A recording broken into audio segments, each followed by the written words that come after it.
nação santista, como vocês estão? O Santos estressou vocês hoje? Hoje não. Meu nome é Gabriel Zupo, do canal Sincero Santos. Não se esqueçam de se inscrever no canal, curtir e compartilhar o vídeo e ativar o sininho. E para você que tem Instagram, seguir a página do canal, Sincero Santos. Bom, gente, o tema de hoje, vamos começar pelo mercado da bola, que segundo o Diário do Peixe, clubes ingleses têm interesse no Gabriel Brazão. Inclusive, mandaram um representante para assistir Santos e Sport.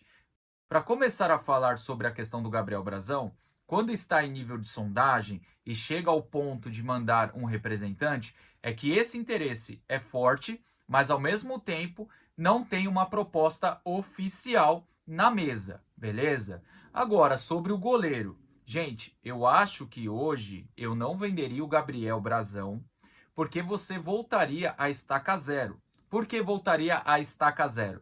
O Santos ficou procurando desde janeiro um reserva que pudesse disputar com o João Paulo a titularidade.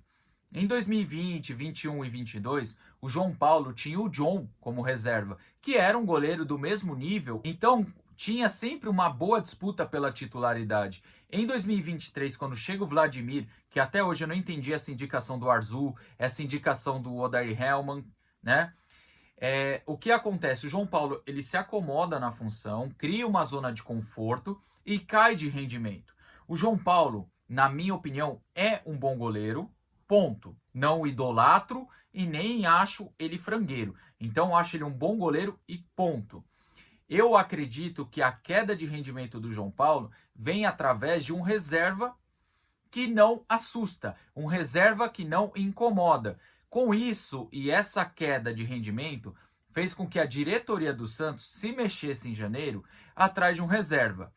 Com as falhas nas negociações por Grohe, Rafael Cabral, Tadeu, Matheus Cavicchioli, Danilo Fernandes, o Santos fez o seguinte: reintegrou o Diógenes e manteve o João Paulo até o fim da primeira fase do Paulistão.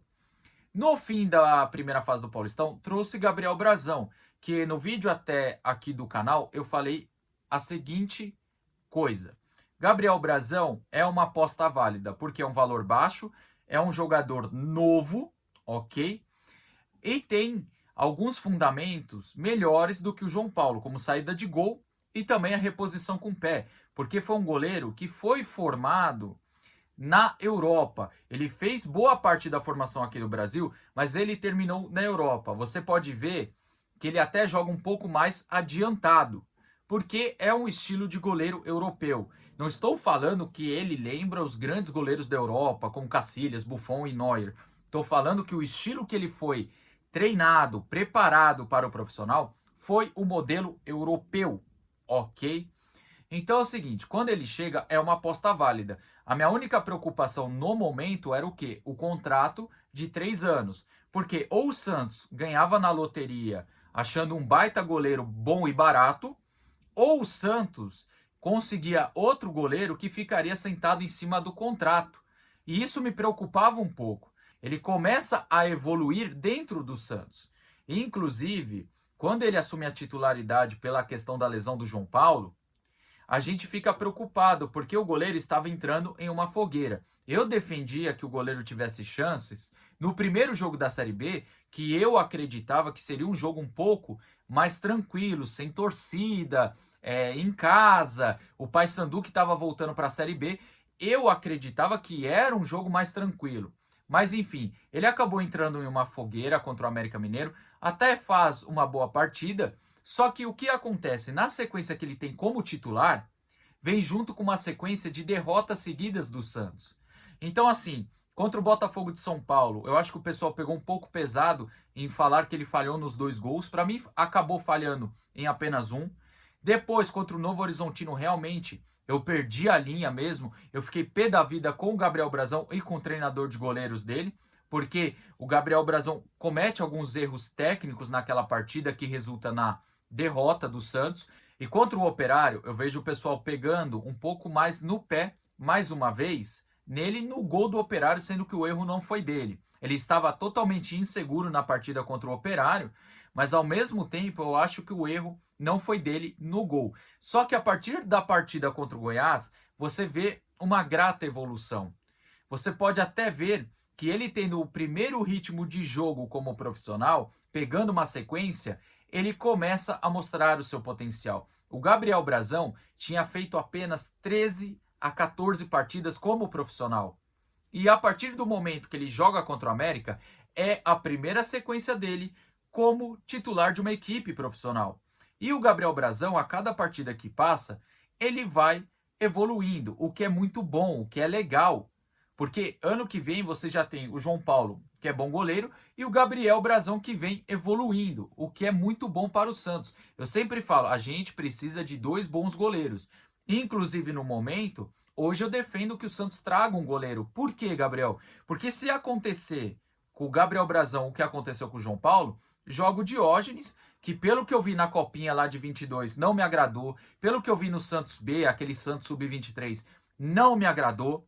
Então no profissional eu tenho muito mais medo ainda. Sem contar que a única partida que o Gabriel Brazão quase saiu por lesão, o que acontece? Você vê o Diógenes aquecendo e totalmente fora de forma, você fica com medo do Diógenes entrar e não corresponder, né? De perder pontos preciosos na temporada. Então, eu defendo que o Santos tenha um reserva para o Gabriel Brazão ou que contrate alguém para brigar pela titularidade.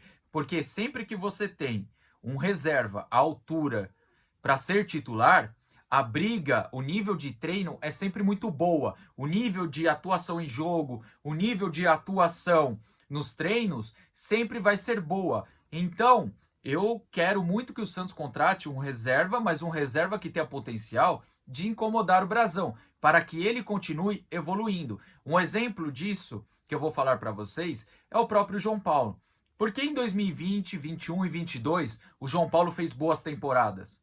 Porque o reserva dele era o John, que na minha visão também é um bom goleiro.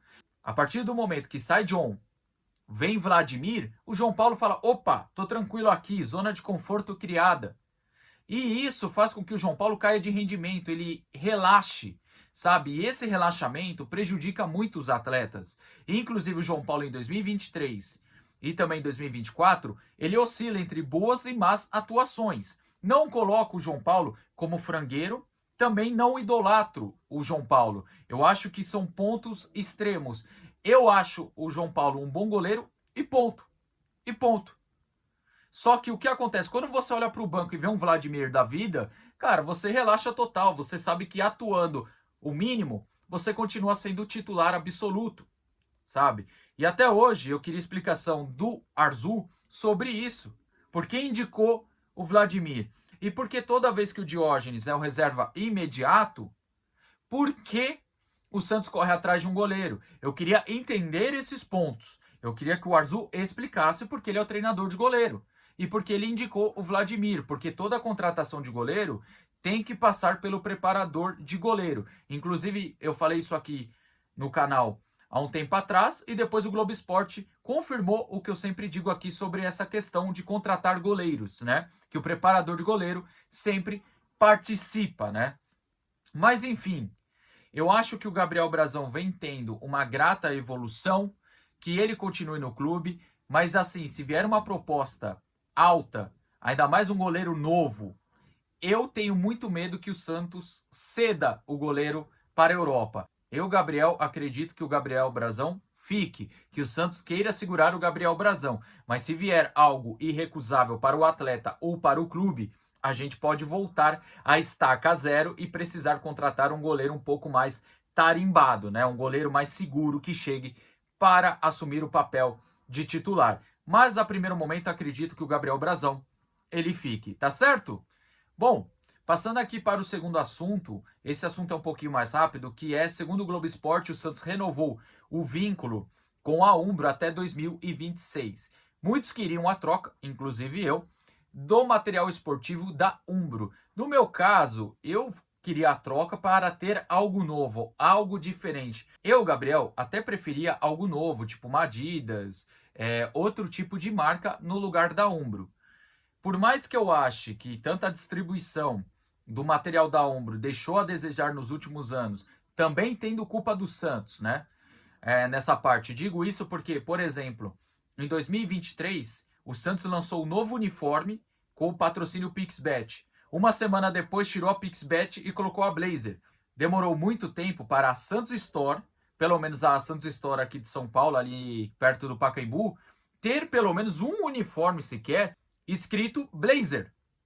Sabe? Então, assim, você vê que é erro do Santos, erro de planejamento da antiga gestão, junto com uma demora da entrega do material da Umbro, né?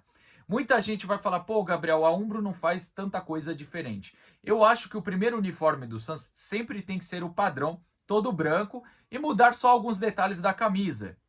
Agora, o segundo uniforme tem que ser o listrado, branco e preto, mudando alguns detalhes. Agora, a diferença tem que ser sempre o quê?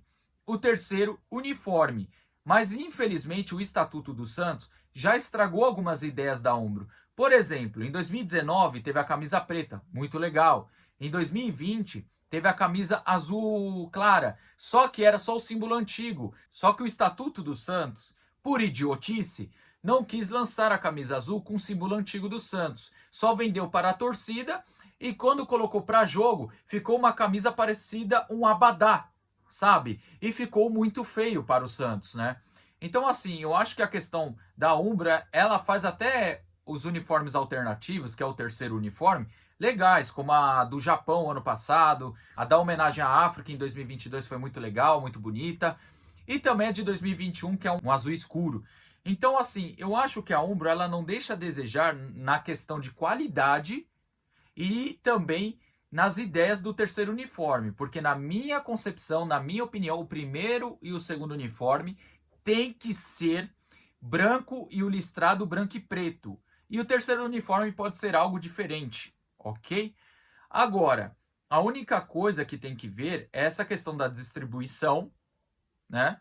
Porque eu acho que tem erro tanto da Umbro, demora da Umbro, e também do próprio Santos. Bom, gente, o vídeo de hoje é esse aí. Tomara que você tenha gostado. Se concorda ou não concorda com o que eu falei aqui, deixe aqui nos comentários. Tamo junto, até a próxima e sempre Santos.